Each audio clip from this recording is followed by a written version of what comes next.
And the question is, what are we going to do? What are we going to focus on? Well, let me say this. Let me say this. I think our goal is pretty simple.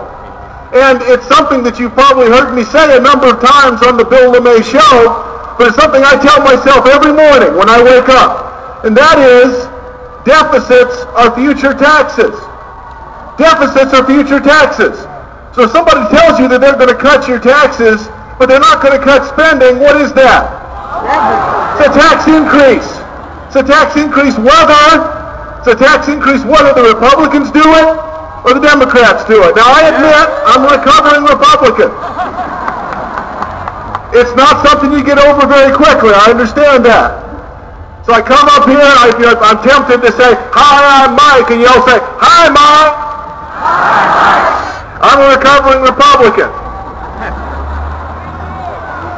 Well, one can blame the Republicans all you want, and one can say, how do we get in this mess? How do we get such a darn big deficit that our children and our grandchildren are having their birthright sold from out from under them? But the person who's doing that right now is Barack Obama. The people who are doing that right now are the Democratic Congress. So, when I am told that I'm going to see a tax cut, or when I'm told I'm going to get some part of the money that has been stolen from me back, should I be grateful? No, I should not be grateful. I should be angry.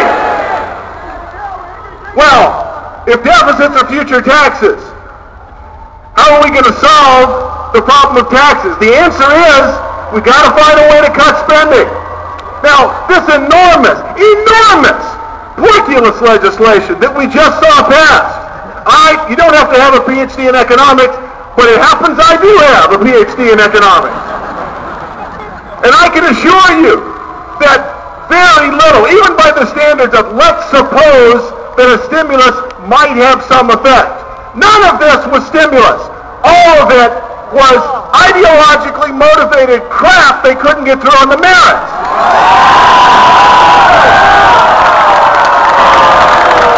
Which makes me angry. So the question is, what are we going to do about it? No more crap!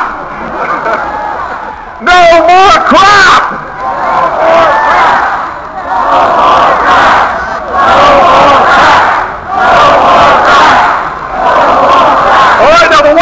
The way we're going to have to do that, the way we can try to get rid of spending, is when somebody says, yeah, I took all your money at gunpoint and I want to give you some of it back, say no. Say no, I am not going to take this government handout because all spending is taxes.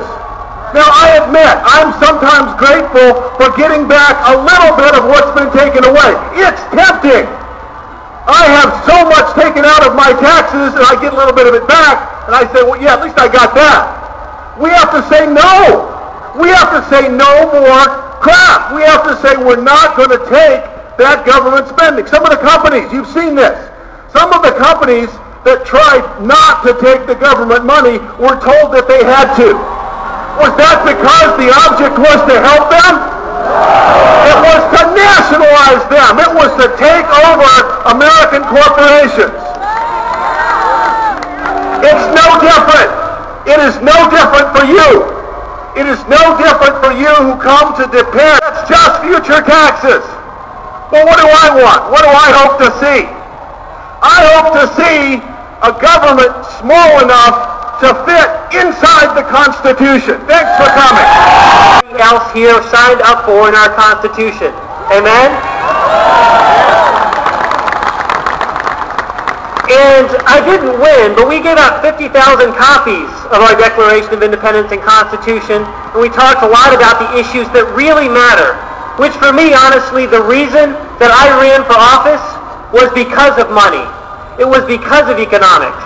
I started out as a surgical resident. I left residency to start a hospital software company. And in the process of starting that company, I started to ask basic questions about how the business world worked. I'd never been in business before. I'd never studied economics.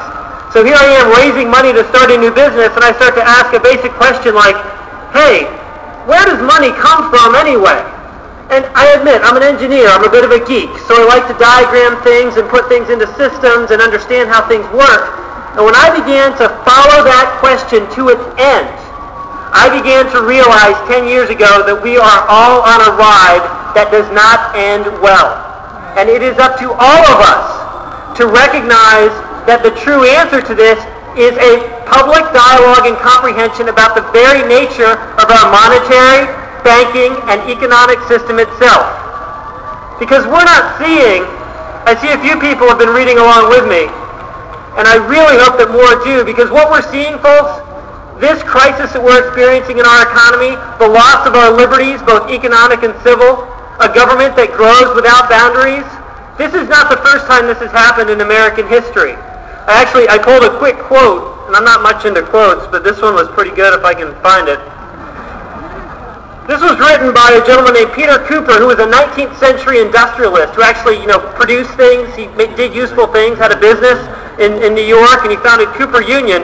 But he wrote in a book in 1883 the following: one of the best business lessons I learned some 65 years ago at the time of what was then known as General Jackson's War upon the United States Bank.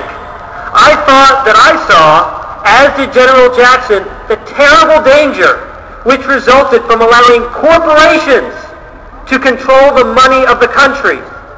Even in the hands of a good man, such an institution as the Second United States Bank, chartered with the privilege of controlling capital, as it did, issue $4 in paper for every dollar it controlled by its charter.